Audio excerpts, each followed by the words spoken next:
Hello. In this discussion, we're going to examine Benjamin Fordham's 1998 piece, Partnership Macroeconomic Policy and U.S. Uses of Force.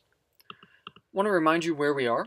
We've had one discussion of use of force, one article, really two discussions, Ostrom and Job, as well as James and O'Neill, both of which demonstrated that domestic factors are better predictors of uses of force than the international environment or the geopolitical situation. We continue this idea of examining use of force as a way to evaluate the scientific method and social science practices. This discussion is designed around article outlines. I'll be highlighting the key points. This is not a complete, thorough, every detail discussed that you'll need in the article. What it is the major points. Reading it and filling it in is absolutely necessary to do well in this course. I specifically want you to pay attention to the framing of elite and mass public opinion, how it's formed, what we've learned, how has it evolved, does the mass public pay attention, do they care, is it consistent? It's on page 419 and 420. We'll need that discussion, not only for next week's discussion of Matthew Baum's pieces and foreign policy in public opinion, as well as congressional and presidential uses. When we think about the abstract, I want you to read it. It's very short. It's extremely well done, because once you can articulate the abstract to someone else about the conditionality in this article, you're ready to read it and dig into it. So we think about the literature review. I actually really don't like the formatting of it, just not the citation style, but the style. Footnotes, then you have to go find the footnote and look for it. I just don't like it. Okay, I'd rather have parenthetical text like I do in my slides and I do in many of the articles that we read, so you know what you're looking at. So when you come across an article that does this, it may take a little bit more work to do the literature review part in the article review. You'll need to identify key pieces, and you can do that again by, do they talk about one piece for an extended period of time? Do they have one general idea and then a whole bunch of evidence for that idea? In this case, that's what happens when we think about domestic political influences. Fordham identifies that this is a huge idea that a lot of people have looked at, and he footnotes it and moves forward quickly. There's also a brief discussion of the diversionary war, diversionary uses of force. And his point in the piece is to identify and make us remember that in our case, presidents don't just use force haphazardly, or typically they don't. There's recognition and reason for it, and diversionary forces may absolutely be one of them. So what's the argument? Democracies have two constituencies. Okay, so how do you become president of the United States?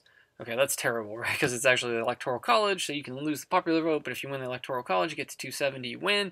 Okay, but most democracies, or if we think about Senate races, we can do it in the United States as well. What does it take to win? 50% plus 1. Okay, not necessarily in parliamentary, but in presidential, first-past-the-post systems, 50% plus 1. Okay, even Mississippi has a runoff system. I didn't know that. I'm somewhat new to Mississippi.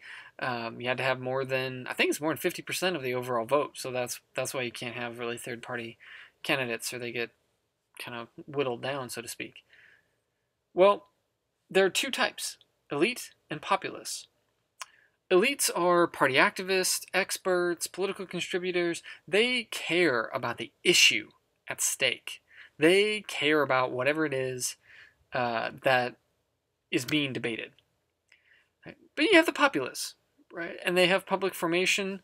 The Ullman-Lippmann consistent is a key term you want to do. There's a lot more new research on foreign policy attitudes, which we'll engage a little bit next week. But because the mass public and the elites have different, policy purities or something like that, like they care about different outcomes, they're different even if they're within the same party. And that's something I want us to think about, especially in a presidential year. So the way to think about this is elites and the populace, in general, they have the same beliefs, they have the same views. So we can think about Think about Republicans and trade. Most Republicans, whether the elite or the populace, are going to, historically up until 2016, this is no longer the case, or at least the evidence is still out there, they're going to care about free trade.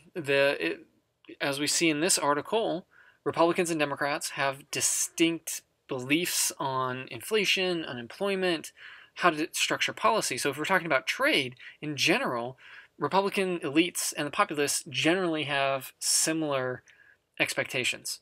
Right? Both of them were free traders for most of their existence.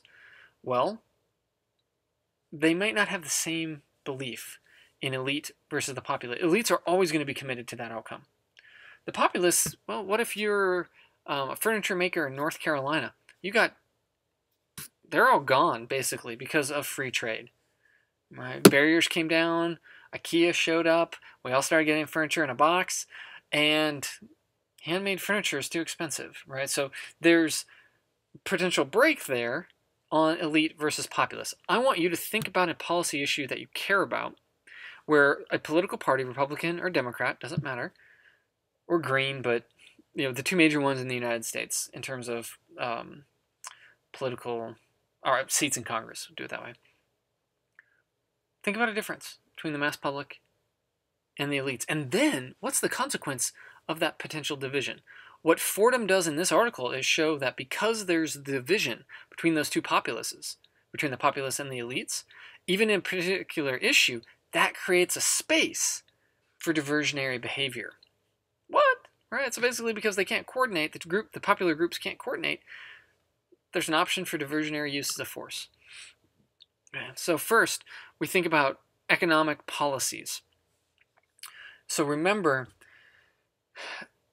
most scholars, the best scholars, maybe I shouldn't say it that way, but I think so, right? I think I'm a scientist. We're supposed to go in apolitically and do investigation, and the data tell us what the data tell us. Now, that doesn't mean you can't have beliefs, so you can't have an idea. That's what your theories are, but I think it's important for the validity of the effort to say, what is the data telling us? And what Fordham does in this piece, a couple of places, is saying he's not, and he actually shows this empirically, Republicans and Democrats, at least in the data that he has, don't behave differently as it relates to the use of force. And that's an important baseline. But then what he is able to then say is, but Republicans and Democrats care about macroeconomic policies differently. Republican presidents generally want to control inflation at the high cost of unemployment. And the reason why Republican presidents generally prefer to control inflation is you think of their constituents, business people, wealthier people. None of this applies to 2016. Usually higher education, older people, right? That tends to be Republican, not base, but Republican area. Democrats, they tend to not worry about inflation to reduce unemployment, right? They tend to care about more urban areas. They tend to care about more poverty-related issues. It doesn't mean Republicans and Democrats can't, but I think it's okay to say, I don't think you can be real upset with me when we say, and it's them, it's not even me, I'm just repeating their article, you should have read this, is Republicans and Democrats care about different things. And that is completely, the differences between the parties is what creates conditional incentives for potential diversionary uses of force. Okay, so note, page 424, he's not arguing that high levels of unemployment or inflation make force more likely. That's an important point. So it doesn't mean, unemployment spiked at a higher rate than it has, I think, in history in April. Right, the stock market going down was certainly, by size, not necessarily by percentage, was the greatest in history, or at least the last 150 years. So he's not saying, this article doesn't say, then Donald Trump's just going to start using force all the time. No. What it says is that there's a relative effects of inflation and unemployment conditional on partisanship. It makes a difference if it's a Republican or a Democrat in the White House if unemployment is skyrocketing versus inflation. So what is the overall argument here? Under conditions of high unemployment, Republican presidents should use force more often than Democrat presidents. Why? Republicans want to control inflation. Why are we talking about unemployment? Remember, it's the conditional effect. So one way to think about that is there's a disconnect between the elite and the mass public. Well, if inflation is happening, Republican presidents have to respond to that because their elite and their mass care about both of those. If it's high unemployment, maybe the elites don't care, or maybe the mass public doesn't care. There's a disconnect there, all right? And that creates that space for the use of force. Right? Diversionary behaviors. Something's going wrong. Doesn't mass public and the elites don't necessarily agree what's going on. You can, I wouldn't say get away with, but diversionary force might be an option. Similarly, under conditions of high inflation, Democratic presidents use force more often than should Republican presidents. Okay, so these are the hypotheses. So remember, in your article reviews, hypotheses, you can just cut and paste, just put the page number. More than likely, the author has written the hypothesis better than you or I could. Okay, the literature review, you have to condense it from sometimes 6 or 7 pages into a paragraph or 2.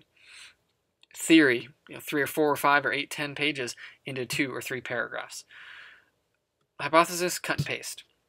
Okay, so when we think about conditions of high inflation, wait, Democrats don't care as much about inflation. It doesn't mean they don't care, just like Republicans care about unemployment. They both care, but it's a conditionality.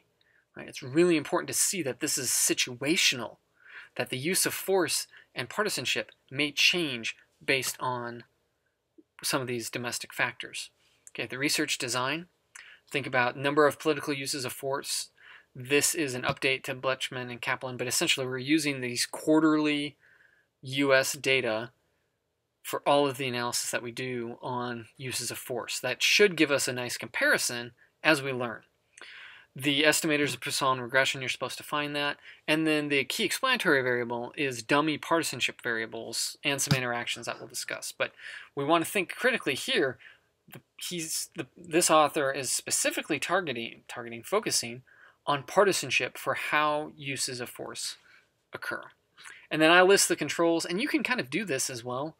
Controls, when you're writing your article review, I just want to make sure you kind of know what's there. You do not have to source where the controls are.